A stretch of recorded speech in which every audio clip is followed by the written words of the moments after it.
Ever feel like, you're stuck, like in a rut, and you're at this fork in the road, And maybe, just maybe, a little ancient wisdom can help you figure out which way to go. Well, today's deep dive might have the key, because we're unlocking the I Ching. And we get it. The I Ching Yeah. can seem a little, mystical, a bit Yeah. intimidating even. But what if we told you it's less about like predicting the future and more about understanding these universal patterns of change, Yeah. the kind that affect all of us? Right, exactly. Because let's be honest, who couldn't use a little more understanding when it comes to change? And our guide for this deep dive, Conrad Riker, in his book Exploring the I Ching, he calls it, get this, a rational man's guide. So we are ditching the crystal balls, folks, no fortune telling here, and diving straight into the practical stuff, the real world applications of this ancient text. It is fascinating how Riker positions the I Ching. It's not about, seeing the future, but understanding the forces already in motion all around us. Think of it as a framework for making better decisions, for navigating just how complex life can be. Okay, so then how do we even begin to decode this ancient framework? Riker, he seems to really focus on this concept of yin and yang as the foundational principle, but we're not just talking about some abstract mystical forces here, right? No, not at all. Think of yin and yang as a lens, Yeah. a way of seeing how forces that appear to be opposites are actually deeply connected, constantly interacting. It's light and dark, yeah, but it's also action and receptiveness. Ew. It's even, That's it. believe it or not, it's even in the way ancient Chinese cities were designed. Hold on, wait. City design, how does that connect to yin and yang? You've got to explain that one. That's actually pretty insightful when you think about it. Picture this.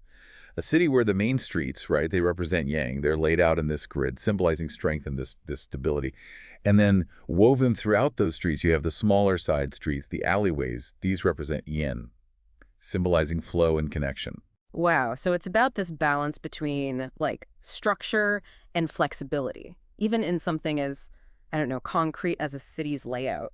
It really makes you wonder, what other patterns are we just completely missing because we're so stuck in this rigid binary way of seeing things? That right there, that's the trap Riker is warning us about. Limiting the fluidity of yin and yang by trying to shove everything into one category or the other. It's not about that. It's about recognizing the interplay, the constant dance between these forces, no matter what the situation is. So less labeling, more appreciating the push and pull. I like that. And this interplay, this dance, it gets even more, I don't know, intricate. When we bring in the five elements, right? We're talking wood, fire, earth, metal, water, but we're not talking about the physical elements themselves, are we? Exactly. Think of them more as processes, dynamic processes, constantly in motion, shaping and influencing each other. Like take the creative cycle, for example. Imagine water, right? Yeah. Water represents investment, resources, the things that nurture brand new business venture, which is represented by wood. Now that business, if it's thriving, it generates this energy, this passion that's like fire. And that fire, it leads to tangible stuff, products, services, that's represented by earth. And then finally, you've got the profits, symbolized by metal.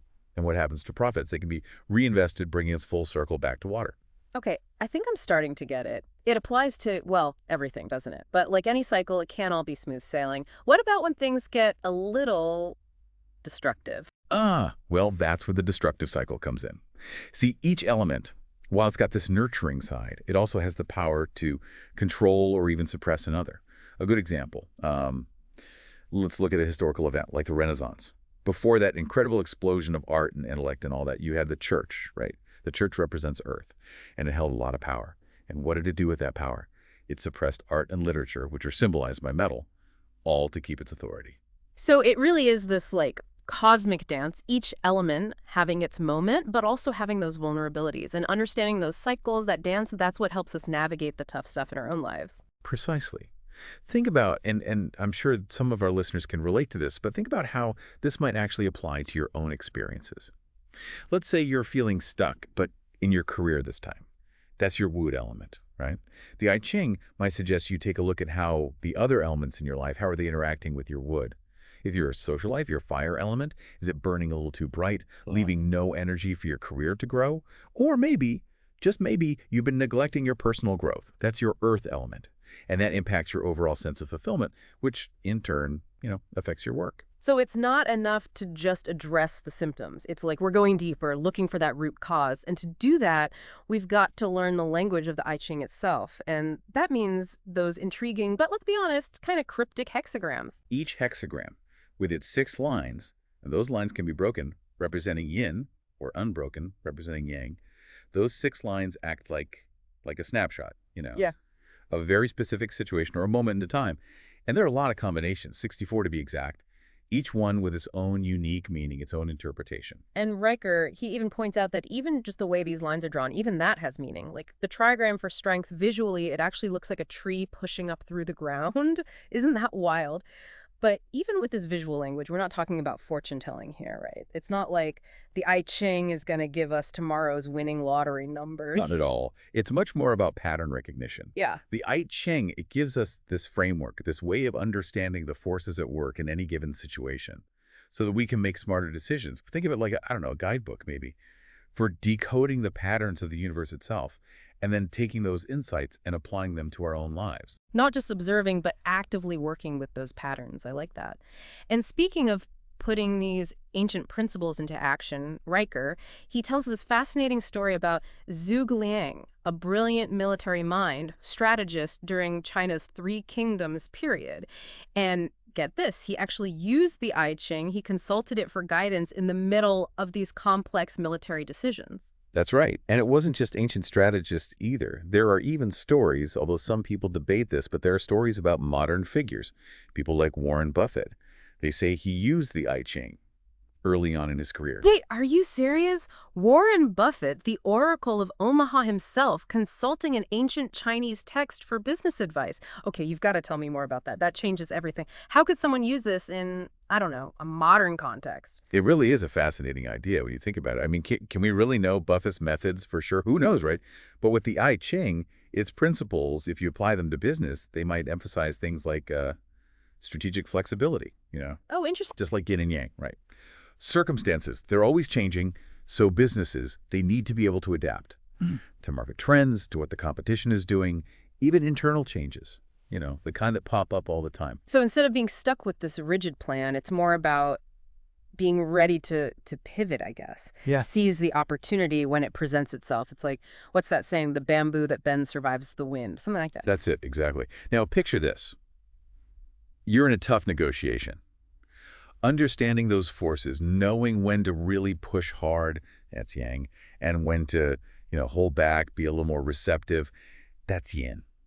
That could be huge. It's like you're saying the I Ching gives you this framework, but for making decisions with more, I don't know, with more nuance, and not just in business, but like in life in general. But can we shift gears for a second? Sure. Riker, he also gets into how the I Ching has had this impact on like the arts. So it's not just about, making decisions. It's a part of the very fabric of Chinese culture. It really is. Yeah. And I think one of the clearest examples you can really see it is traditional Chinese architecture. Riker talks about how yin and yang and those 5 elements, they were like meticulously incorporated into the designs of buildings, even whole cities. It's incredible. So we're not just talking about like aesthetics, right? It's about creating these spaces that are in harmony with what? Universal energies. Exactly. It's about balance. Think about the placement of the windows, the doors. They're positioned to maximize natural light. That's yang, right? But then they also include these shaded areas for quiet contemplation, for a little respite. That's yin. And even the building materials themselves, everything from like wood to stone, they represent different elements, their own inherent qualities. Wow. It's like they were creating structures that weren't just, I don't know, functional. They were meant to be in balance with the natural world. It's kind of amazing. But it goes beyond just architecture, doesn't it? Riker mentions the I Ching's influence on everything, painting, music, even martial arts. And it makes sense if you really think about it. Yeah. Because martial arts, what are they about? Balance, timing, adapting to your opponent. These are central to the I Ching. So a martial artist, could they use the I Ching to like analyze their opponent, like their strengths and weaknesses, almost like, I don't know, a chess game, but with this added layer of understanding those energies that are at play? Right. Or imagine, what if you use the I Ching to figure out your own strengths as a fighter? Are you someone who's naturally aggressive and direct? That's more yang. Or are you more, I don't know, fluid, adaptable? That's more yin. Understanding your tendencies, but through that lens, it could be really powerful for honing your skills. It's like having, I don't want to say a secret weapon, but this deeper understanding of the forces that are influencing everything, even a physical confrontation. So speaking of understanding those subtle forces, what about our health? Could the I Ching be applied to something as personal as that? It's actually a fascinating area to explore because remember, the I Ching is, at its core, about balance, about harmony. And that applies to, well, everything. Physical well-being, mental, emotional, just as much as it does to the world around us. So if someone's dealing with, let's say, a health challenge, could the I Ching maybe point them to areas of their life that are out of whack? And maybe those are contributing to their problems. Exactly. Let's say someone is dealing with chronic fatigue, for example. The I Ching might lead them to examine their work-life balance. That's Yeah. their wood and fire elements, right? Are they pushing themselves too hard in their career, not leaving enough time for rest? Or maybe they're neglecting those creative outlets, the metal element. And that can lead to a feeling of being stuck, being drained. So it's about seeing health through this holistic lens. You're looking beyond just the physical symptoms, trying to get at those root causes. But, and I think Riker makes this crystal clear, it's not about replacing medical advice, right? We're not Yeah. saying that. Of course not. It's more of a tool for self-discovery, for guidance. It's not a doctor.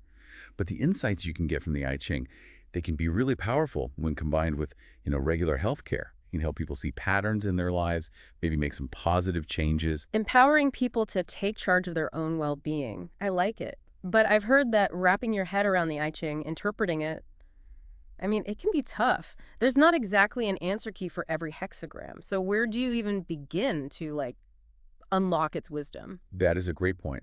And it's true. The I Ching isn't about getting a neat and tidy answer. It's more about using those hexagrams as a starting point for really deep thought, for self-reflection. So it's less about finding the right answer and more about asking the right questions. Is that what you're saying? Exactly.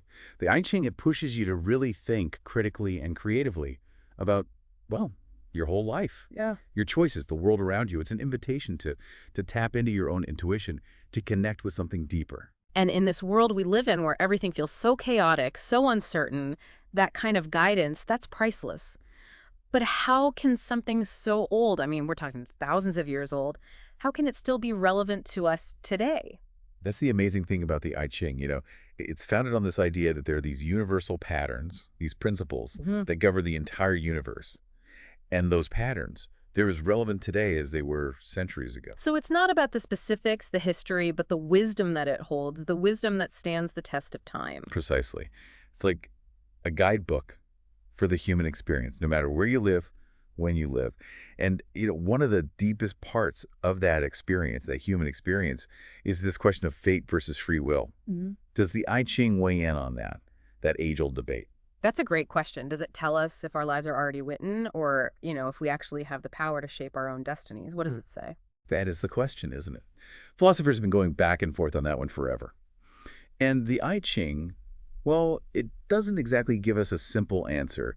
It acknowledges that there are forces beyond our control, absolutely, but it also stresses how important our choices are, the choices we make within those circumstances. So it's not about denying fate. It's more about working with it, understanding it.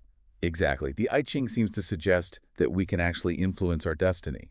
But to do that, we need to understand the patterns, the ones that are already at work, and then make choices that align with what we value, with our goals. Think of it like this.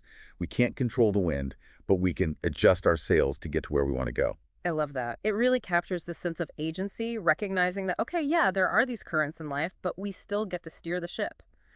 And speaking of navigating, one of the most interesting things, to me at least, about the I Ching is this.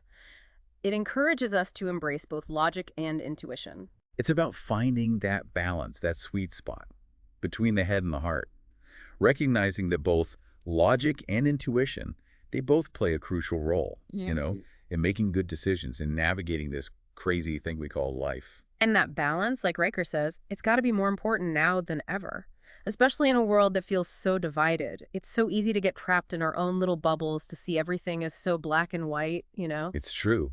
And that's where the I Ching, with its emphasis on how everything is connected, it's like this powerful antidote to that kind of polarization. It's telling us to see the nuances, the shades of gray in every single situation. So it's not about forcing everyone to agree. It's about cultivating understanding, empathy, even when we disagree. It's about recognizing that, hey, we probably have more in common than we realize. Exactly, yeah. Yeah. And it's not about pretending those differences don't exist, right?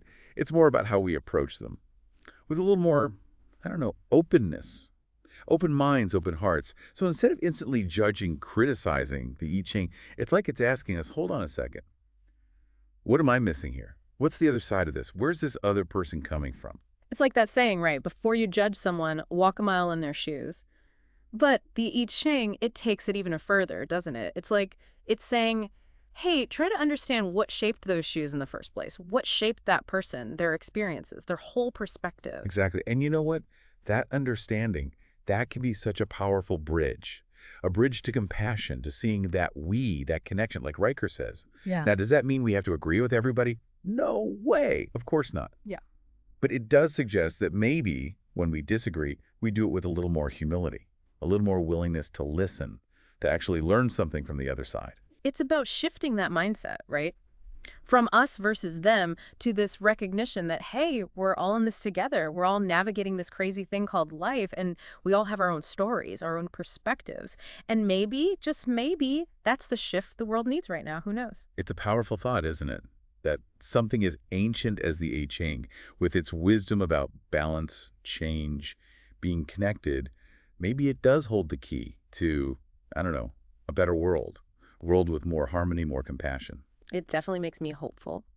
And it makes me want to explore the I Ching even more, see how its wisdom can help me, not just in my own life, but in how I interact with the world. And that is exactly what Riker wants us to do. Don't approach the I Ching like it's some rigid set of rules. Yeah. It's not that at all. It's alive, Mhm. It's a source of wisdom that never gets old, something we can keep learning from, keep applying to our lives. So it's about asking those big questions, tapping into that intuition we all have, and being open. Open to those insights that come up even when they make us think differently, even when they push us out of our comfort zones. Because when it comes down to it, that's how we grow, right? As individuals and as a society. By being open to change, by searching for that balance, and by remembering that we are all connected. That's how we create a life that's richer, more fulfilling, more harmonious for everyone. So, as we wrap up our deep dive into the I Ching today, I want to leave you with this. If this ancient text can help us with our own personal journeys, if it can make us better decision makers, if it can help us understand each other a little better, be a little kinder to each other, well, isn't that something worth exploring?